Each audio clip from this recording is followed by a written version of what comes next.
இந்திய யூனியன் பிரதேசங்களில் ஒன்றான புதுச்சேரியில் சுதந்திர தின விழா கோலாகலமாக கொண்டாடப்பட்டது.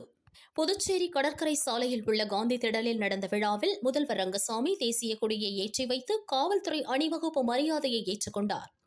பின்னர் போலீசார் மற்றும் மாணவர்களின் அணிவகுப்பை பார்வையிட்டார்.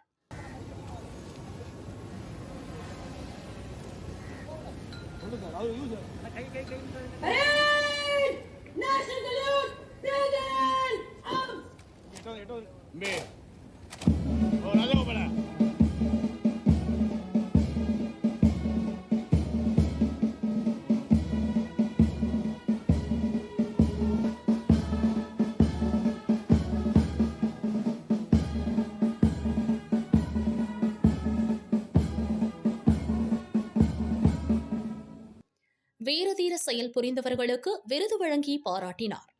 தொடர்ந்து மாணவ மாணவிகளின் கலை நிகழ்ச்சிகள் நடைபெற்றது. விழாவில் அமைச்சர்கள், எம்எல்ஏக்கள், அரசு அதிகாரிகள், பொதுமக்கள் என திரளானோர் பங்கேற்றனர். மாண்புமிகு முதலமைச்சர் அவர்கள் காவலர் அணிவகுப்பு மரியாதையை பார்வையிட செல்கிறார்.